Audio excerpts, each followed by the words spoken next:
자, 이번 주 워해머 커뮤니티의 여러 기사들 중에서 좀 흥미로운 게 있어서 이거를 좀 간단하게 읽어보려고 합니다.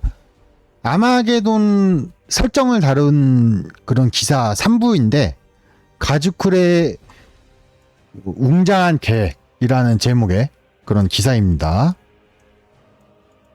이제 아마게돈 관련 기사가 총 3부가 나왔는데 1부와 2부에서는 아마게돈 성계와 아마게돈 행성에 대해서 다루었고요. 이제 3부에서는 가즈쿨이 지금 무엇을 하려고 하고 어떤 도움을 받고 있느냐, 어떤 조력자들이 그를 돕고 있느냐에 대해서 이번 3부에서 다루고 있거든요. 한번 좀 간단하게 읽어보도록 하겠습니다.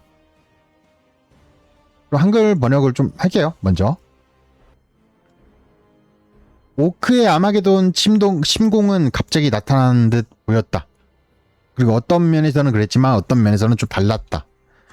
가즈쿨은 거대한 함대를 이끌고 행성을 향해 항해하면서 제국이 준비할 시간을 주는 대신에 새로운 비밀 무기인 메가 텔리쇼, 이거는 원문을 봐야겠는데?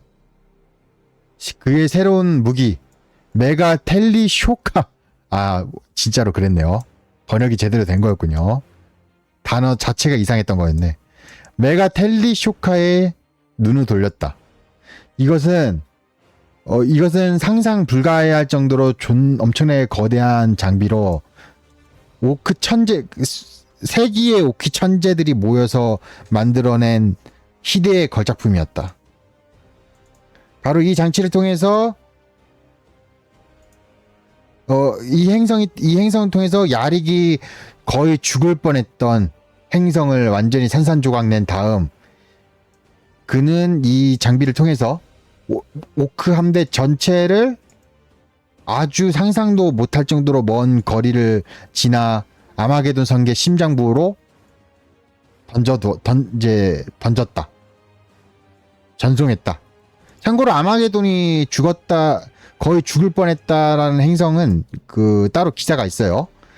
이제 전에 기사가 올라왔던 건데, 이것도 워해머 커뮤니티에 글이 올라왔던 건데, 이카리아라고 하는 행성에서 이제 마지막 순간에 이제 야릭과 가즈쿨이 서로 일기토를 펼치다가 야릭이 거의 죽을 뻔했죠. 이 행성에서.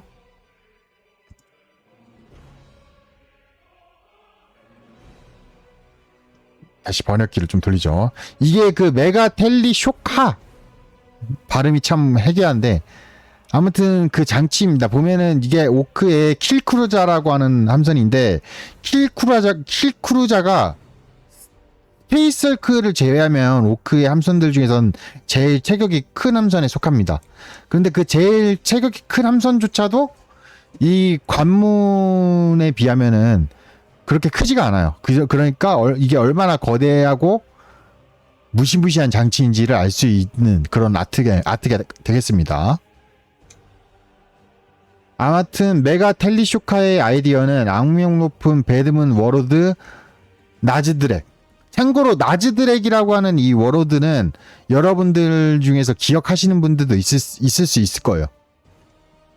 지난번에 파사이트, 징조의 방주 파사이트 편에서 이제 파사이트와 초반부에 맞서 싸우다가 워프 순간이동 장치 오작동으로 인해서 워프로 빨려 들어가면서 스토리상 최후를 맞이하나 싶었던 그 워로드거든요. 아무튼 악명 높은 배드문 워로드 나즈드렉, 그리고 제국에서 오르키메데스, 참고로 이 오르키데메스라는 이름은 오크 플러스 아르키메데스, 그리스의 과학자 있죠. 아르키메데스. 그 두 개를 합친 겁니다. 오르키메데스라는 코드네임으로 알려진 정체를 숨기고 있는 빅맥. 아무튼 이런 천재적인 오크들이 머리를 맞대서 이 메가 텔리쇼카를 만들었다. 두 오크보스 모두 피스시나죠. 피스시나 행성에서 텔리포타 기술을 사용해 다크엔젤 챕터의 주둔군을 공격한 경험이 있었고, 하나의 거대한 엔진을 사용하려다가 여러 차례 실패한 끝에 해결책을 찾아냈다. 그래서 해결책을 어떻게 했느냐. 이 관문을 하나 엄청나게 거대한 걸 만들고 여기다가 이 킬크루자들을 10개를 연결해 놨습니다. 그래서 이제 이렇게 하면은 킬크루자들은 엄중한 경비 아래 따로 이동할 수 있었고 가죽쿨이 필요할 때 직결할 수 있었다.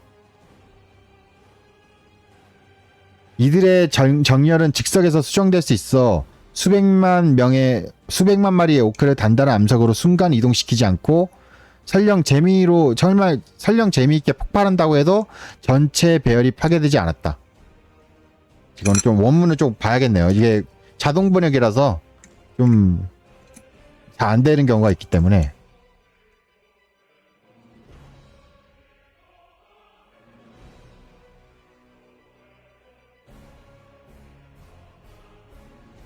아, 그러니까 10개의 커스텀 킬크루자들을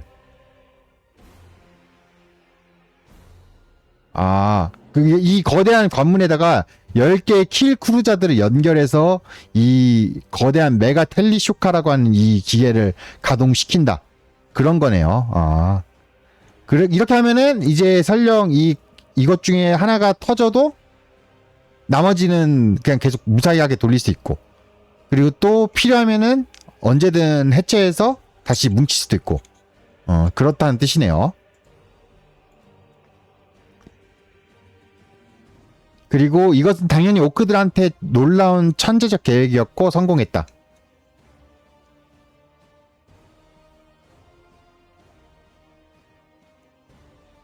그래서 이제 아마게돈 표면을 침공할 태세를 취한 와의 예언자 가죽쿨은 영원한 전쟁을 보장하기 위해서 신뢰받는 보스들로 구성된 패거리를 모았다. 그리고 그중 일부는 이미 이름을 들어봤을지도 모른다. 나즈드렉 우르드그룹. 예, 이름이 참 어렵네. 이제 나즈드렉은 이제 미니어처는 없습니다. 참고로 미니어처는 없는데 설정상으로는 꽤 예전부터 있었어요. 꽤 예전에 이제 파사이트를 아주 크게 물먹였던 오크 워보스 중에 하나입니다. 왜냐면은 이 친구가 파사이트가 타우의 바나가 풍우나 파사이트가 그 나즈드렉 이전까지 만났던 오크들은 모두 근접전을 선호하는 그런 오크였는데, 이 나즈드렉은 혼자서 유일하게 원거리를 선호하면서 오크식 첨단 원거리 무기들로 타우에 맞섰거든요. 그래서 파사이트가 얘한테 크게 데이고 수많은 희생자를 치루었지만은 결국에는 자신만의 어떤 새로운 전략을 창안해서 나즈드렉을 밀어붙였고, 나중에 또 시간이 흘러서 대균열 시대에 이제 징조의 방주 5편에서 결국에는 마지막 순간에 이제 나즈드렉이 자기가 개발한 텔레포트 공격 기계를 가동시켰는데 그게 잘못돼가지고 오히려 본인이 그 텔레포트 하면서 그 워프로 빨려 들어가서 이제 사실상 사망 처리되었는데, 여기서 또 결국엔 등장하네요. 현존하는 최고의 배드문 보스로 널리 인정받으면서 동물적 교활함과 기발함이 끌어오는 가바속 같은 존재인 나즈드래그는 이제 신뢰받지 못하는 존재이며 과장된 부의 과시를 통해서 다른 워보스들에게 부러움을 받고 있다. 거의 순간이동으로 죽을 뻔한 후, 이게 그 파사이트 아까 전에 제가 말씀드렸던 그 스토리 관련된 대목이에요. 순간이동으로 죽을 뻔한 후 나즈드래그는 가죽쿨의 메미라는 뭐야? 가죽쿨의 이너서클, 가죽쿨의 신복으로 다시 돌아왔고,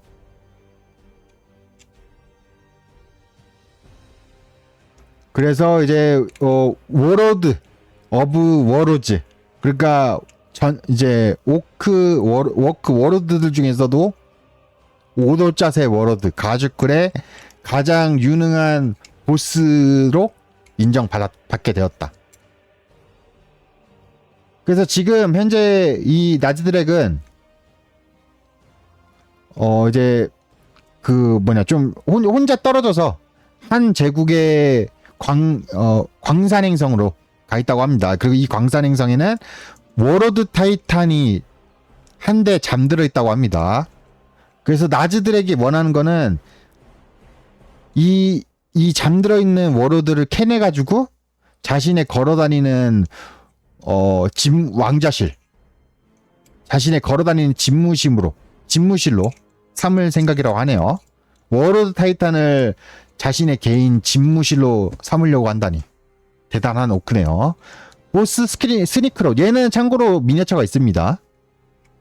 비교적 최근에 신모들이 나왔죠, 이 친구.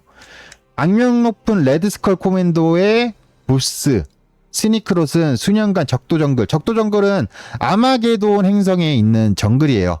아마게돈이 환경오염이 심한데 무슨 정글이 있냐, 뭐 그렇게 생각하실 수도 있는데, 이 아마게돈 행성의 정글은 아주 지나친 환경오염 덕분에 대부분이 화석화됐어요. 나무가 다 화석처럼 돌처럼 됐어요. 너무 환경오염이 심해가지고. 그래가지고 정글이긴 한데 정글은 아니에요. 숲은 있는데 깨끗한 뭐 산소 이런 건 없습니다. 그냥 나무는 있는데 나무가 다 돌로 됐어요. 굳어가지고 화석화가 됐다 이거죠.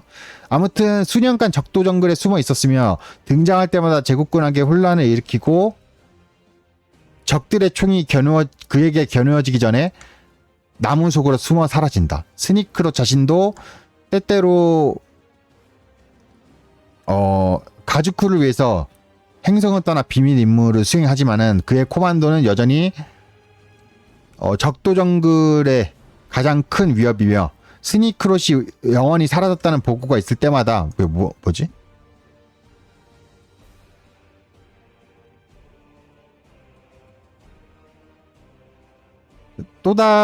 아무튼 스니크롯이 마침내 사라졌다는 그런 보고가 들릴 때마다 또 다른 요새가 침묵에 잠기고 오직 녹색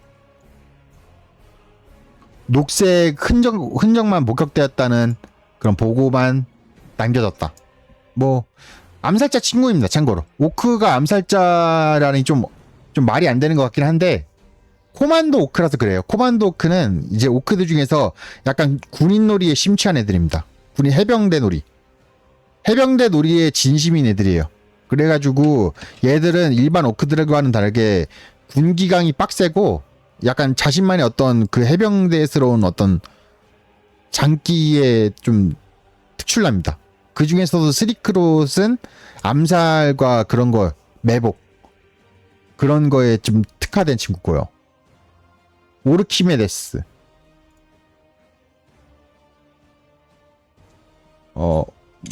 뭐야 이게?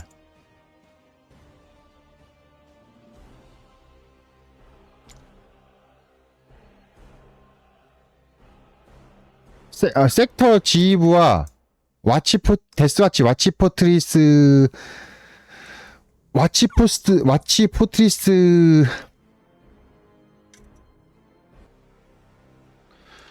아무튼 뭐 섹터 지휘부와 이제 데스와치의 와치포트리스들이 염려하는 바와 같이 이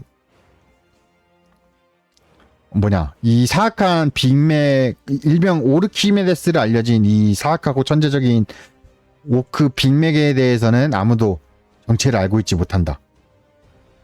참고로 이 친구도 설정상으로는 제법 예전부터 있었던 친구인데 아직까지 뭐 딱히 미니어처라던가 어떤 하다못해 실물도 안 나왔었거든요. 실물도 안 나왔었는데 이제 처음으로 그림이 나왔네요. 이렇게 생겼네요. 특히 이 이빨에 속옷니에 박은 이 스크류와 이게 참 인상적이네요.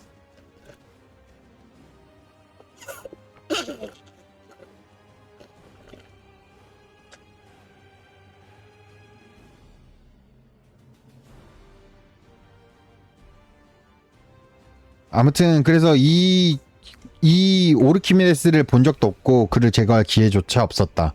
오크의 가장 놀라운 발명들, 예를 들어서 가간트 순간이동부터 침공용 잠수정까지 다 이게 아마게돈 전쟁에 쓰였던 것들입니다.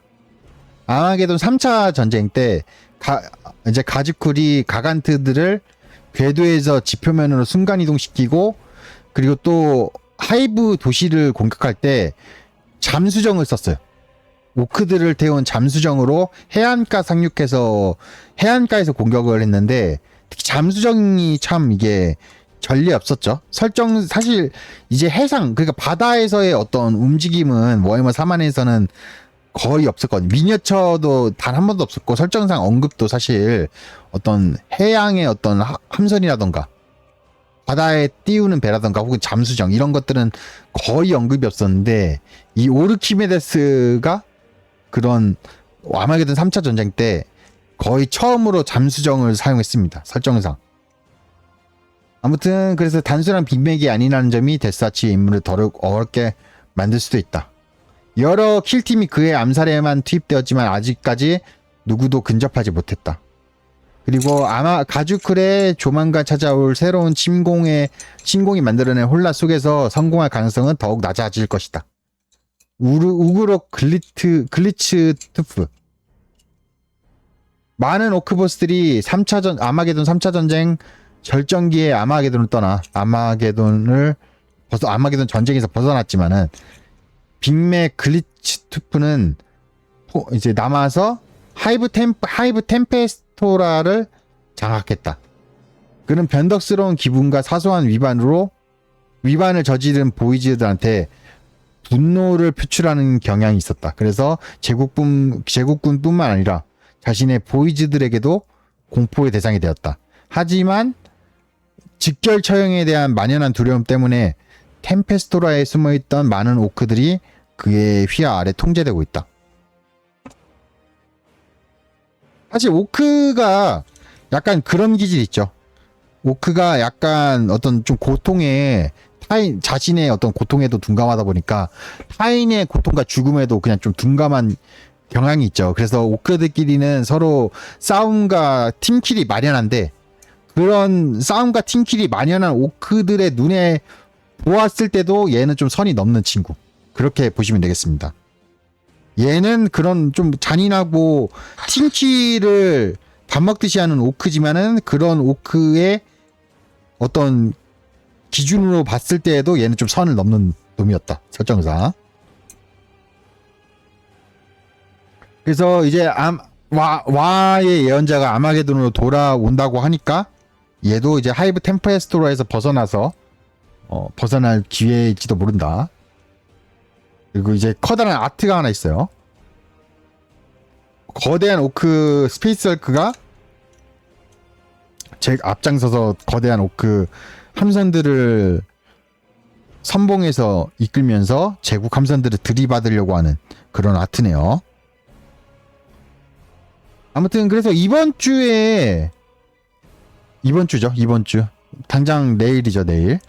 이 영상이 언제 올라갈지 모르지만은 4월 25일 날 이제 아마게돈의 첫 번째 책이 아마게돈 4차 전쟁을 다룬 첫 번째 책이 이제 출시 예약 구매 예정이고, 그리고 또 이제 6월 달이 되면은 이제 또 11번째 워해머 개정판이 시작되면서 본격적으로 이제 아마게돈 전쟁에 막이 오를 거란 말이죠. 가죽쿨이 다시 돌아와서 또 거대한 전쟁이 일어나게 될 거고, 이번에 25일 날에 예약 구매가 시작될 그 책은 서막이라고 할 수 있죠.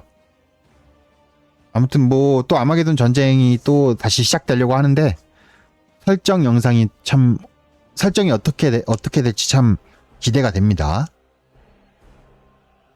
그리고 설정이 어떻게 올라오든 바로 최대한 빠르게 여러분들한테 또 설정 영상으로 찾아뵐 수 있도록 하겠습니다. 여기까지 GG.